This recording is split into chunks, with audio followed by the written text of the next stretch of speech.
Yo, we back. Let's get right into it. This is kind of a shorter video, but we'll do this video and then another video, so should be nice.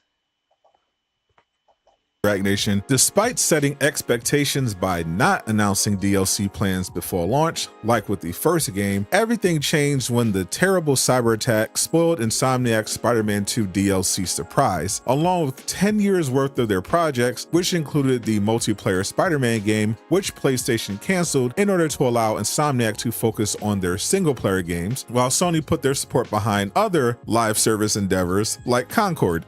Not a great plan. This unfortunately resulted in months of constant inquiries from fans that became increasingly toxic as they wondered what was taking Insomniac so long to release their already exposed DLC, as if they were unaware or simply didn't care that everything at the studio was delayed while they tried to secure their network and the lives of their employees who had their data leaked to the dark web, while getting out the content they actually promised, like the delayed New Game Plus update they decided to expand on, and Marvel's Wolverine, which they are contractually obligated to release and now have to scramble to rework and complete after almost everything about the game was shared by the hack. There was at some point speculation that maybe there was no DLC anymore, but that quickly disappeared when the New Game Plus update accidentally gave players access to developer tools which allowed them to alter the game and get a preview of a planned DLC expansion based on the villain Beetle. And with Insomniac responding to questions about the story DLC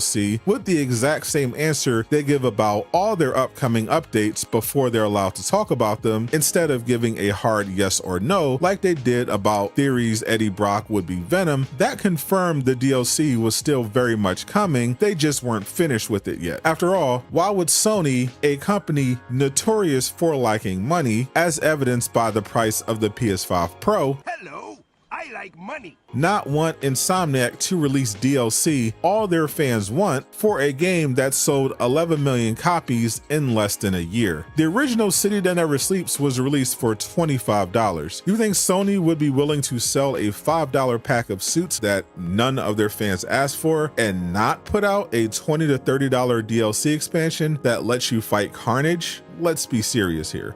think, Mark. That just left the question of when would be the perfect time for Sony to make it official. Many thought it would be the September State of Play, where Sony continued to promote the PS5 Pro, but instead of closing the show with Insomniac, it was Sucker Punch stepping into the spotlight with the reveal of Ghost of Yotei, the highly anticipated follow-up to Ghost of Tsushima. This led to some fans thinking Insomniac skipping the State of Play meant there was no DLC, but it shows the opposite. Remember, Insomniac skipped the February State of Play, which focused on Final Fantasy VII Rebirth, even though they had a New Game Plus presentation ready to go, and instead waited until the next day so Final Fantasy would have all the attention. The actual perfect time for them to announce the DLC is coming up soon though. Insomniac already confirmed they would be releasing a free PS5 Pro update, which will roll out with the launch of the PS5 Pro on November 7th. Their upcoming Marvel's Wolverine was also confirmed to be utilizing the power of the new console. Now, as Insomniac reminded us, their 1-year anniversary is coming up soon. Spider-Man 2 was released on October 20th, 2023. That's only about 3 weeks away and happens at the end of New York Comic Con. That is the perfect time to announce the Spider-Man 2 DLC and have it out by the launch of the PS5 Pro. The idea that a year after launch is too late to drop DLC has been a pretty silly talking point I've seen thrown around, which gets even more ridiculous when you remember God of War Ragnarok revealed a DLC expansion at the Game Awards in December, a month after their own 1-year anniversary, despite straight up telling their fans not to expect any DLC. As of October 1st, Insomniac still won't confirm or deny their DLC plans, which tells me, as usual, the correct move is patience. Outside of the DLC, there is plenty to look forward to. Not only does Insomniac have Marvel's Wolverine and Marvel's Spider-Man 3 in development, they've officially started working on another superhero game. Click the video on screen to learn more.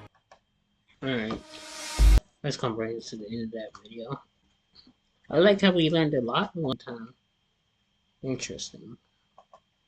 Alright, we're gonna be out of here. Y'all stay tuned.